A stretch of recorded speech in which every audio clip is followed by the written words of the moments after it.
Hey, what's popping, you guys? Today has been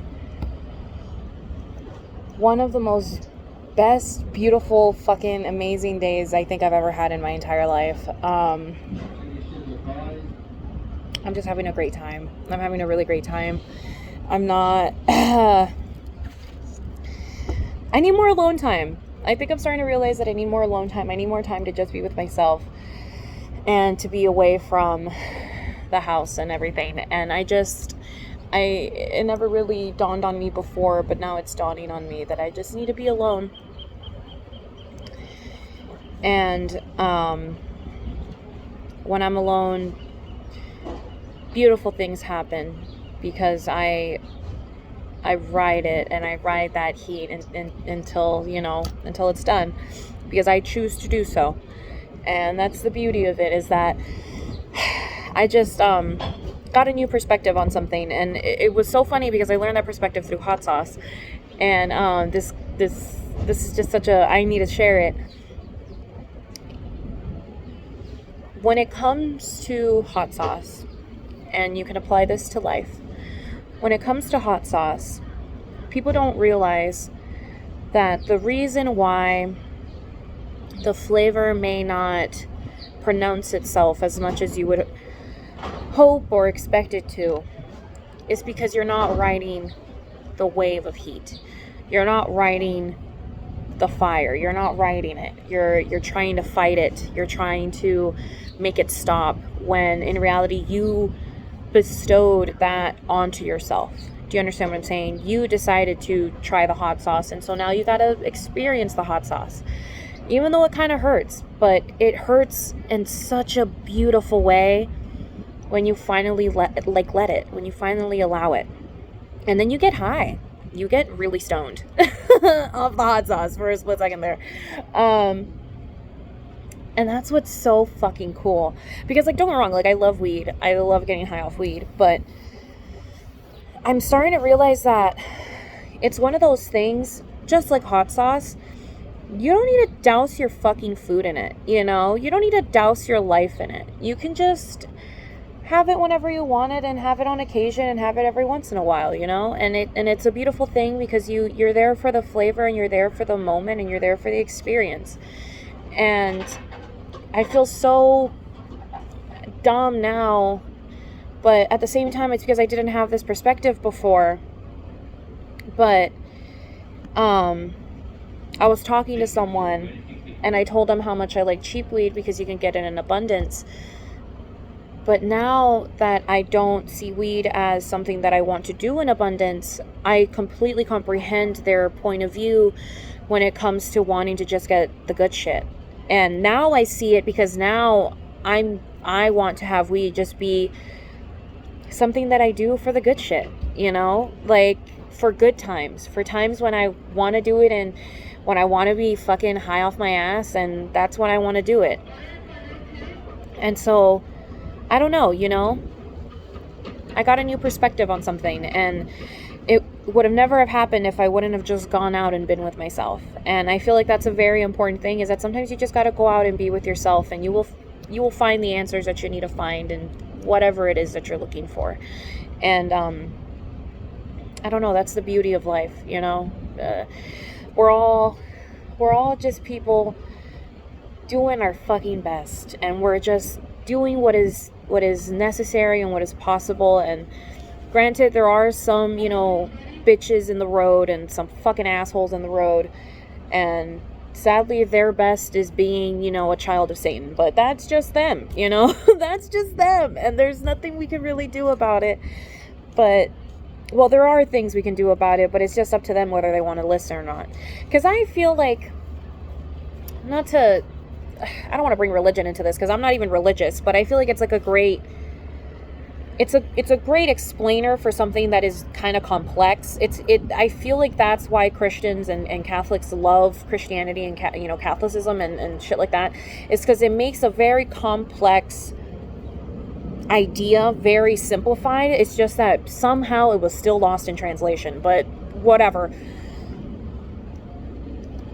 Love thy neighbor, dead ass. Love the people love everybody that you can love, okay? Love everybody that you can love, because love, it really is one of the most powerful things that you can do. They weren't lying on that.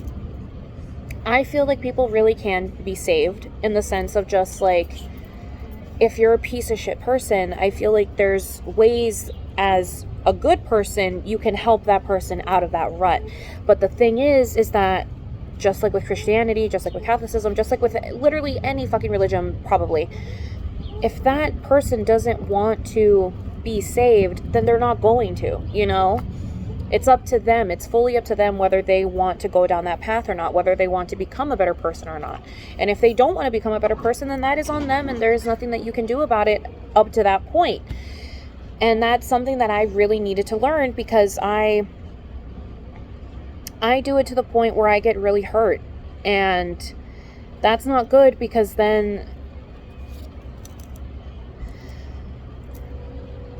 I'm sacrificing myself for someone that wouldn't do the same for me. And that is something that I needed to comprehend, and I need to comprehend, that it's totally fine to be there to help people. It's totally fine to be there to want the best in people. But once it starts destroying who you are as a person, and once it starts hurting you yourself, that's when you really need to step away. And I feel like, not to bring them up again, but it's such a great example, and I hate that people get mad at me when I use examples, girl, but examples are great, okay? And so I'm gonna bring this fucker up again because it's a great example. I should have left my relationship because in a way, I feel like I wanted him to be a better person, a better boyfriend, you know? And I should have left after year 2, because then, you know, year 3, that's when it happened, you know? And then year 4, it happened again. So it's just like, and then year 5, I didn't allow it because I wouldn't have sex because of my sexual trauma that they caused me. And also that their father caused me as well. Anyways, it's just one of those things where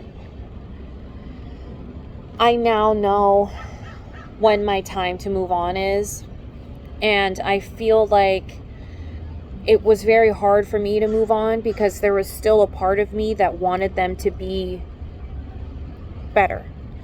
I wanted them to be better than what they were, and they can say whatever the fuck they want, but I still haven't gotten my apology. And that's the only way I know. That is how I know as a person that they have not changed, and they're still the same piece of shit that they were when I saw them and when I met them, you know?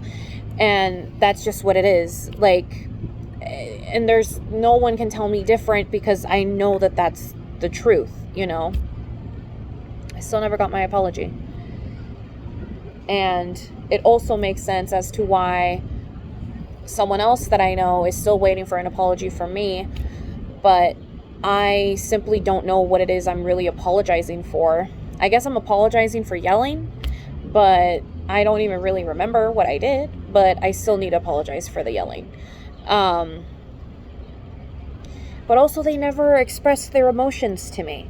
So then it's one of those, and every time that I texted, they wouldn't answer. And so it makes you feel like, why the fuck would I want to give this person an apology if they're not even giving me 2 seconds of their time to tell me how it is that they truly feel about the situation?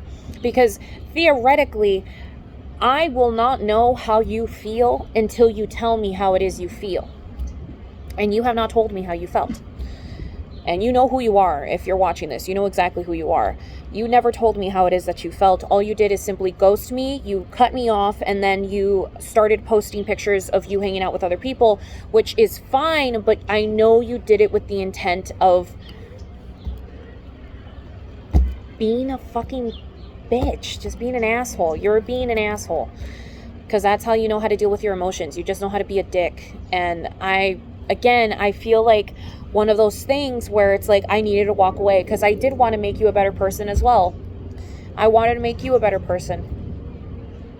I wanted to help you with your situations and with your traumas and everything, and I wanted to be there for you, and you just didn't allow me to be there for you, and that's it. That's all that it could be, you know?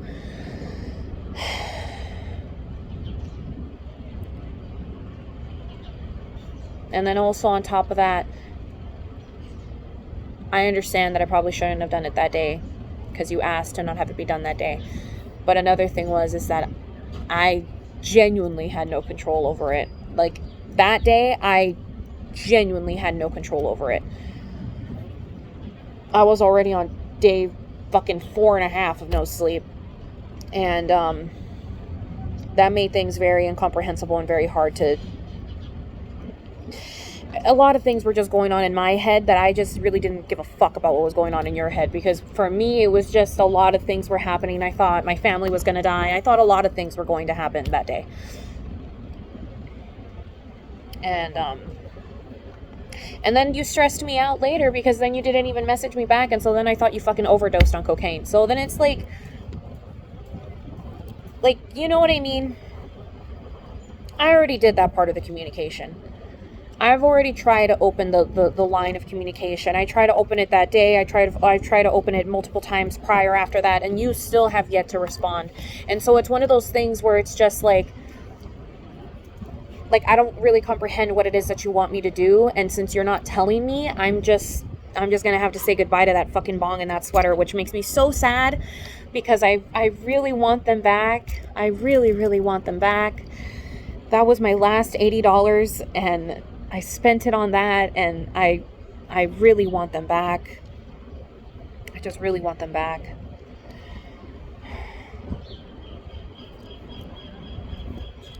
But yeah, I don't know.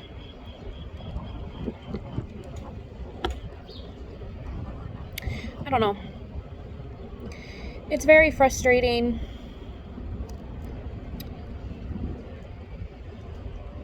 Having to deal with people. Not to be a cunt. But it's really frustrating having to deal with people. And I think that's why I prefer being alone right now. Because other people, they add a toxicity into the mix that I just genuinely don't want to fucking be around. How dare you not answer my messages? You're a fucking bitch for not wanting to answer the messages.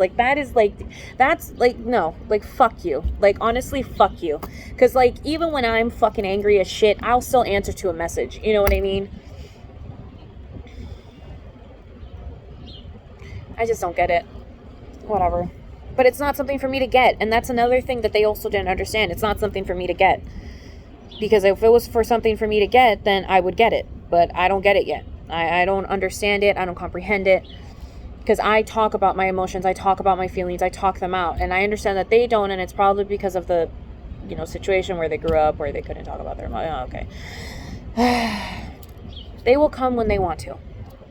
They will communicate with me when they feel comfortable communicating with me, and that's all I really have to think about, And if they never do it, then they never do it, and like I said, I'm just gonna have to say goodbye to everything that was, and I'm gonna have to say goodbye to.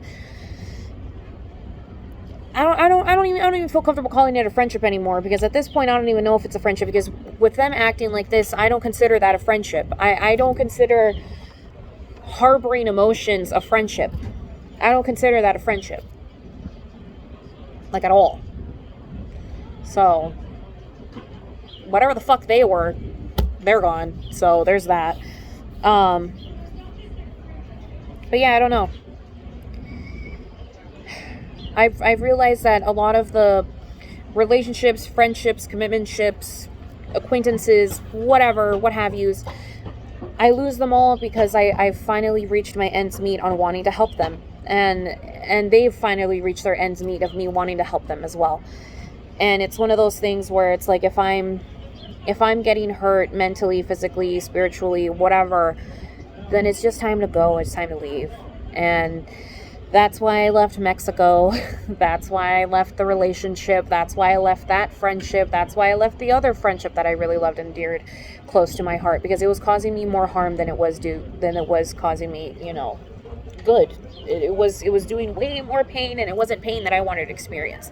It wasn't pain that I subjected myself to. It wasn't pain that I wanted to do.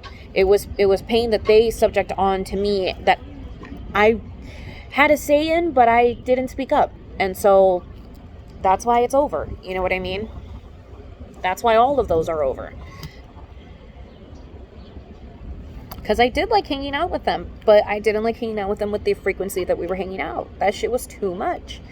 And then with my past best friend, I just didn't really like the activities that we were doing outside of her house, and I didn't like the activities that she was doing outside of her house. And so that's why I had to leave that friendship, because it wasn't doing me any good anymore. It was causing me a lot of pain and a lot of, heartbreak, and it was just like not healthy anymore. I don't know. It just wasn't healthy anymore. And that's all it is. It's just, once things are not healthy anymore, that's when you should really move on. But yeah. Anyways, I just thought I would share some thoughts, because it was really, really cool what I experienced in Hot Licks, San Diego. Go to Hot Licks, San Diego if you guys want to experience a cool experience. But yeah, I don't know. It was really nice. And I don't know, y'all. Have a great one. I love you guys. And I'll see you guys in the next one. And hopefully my talk was chill. But yeah. Bye. Love you guys.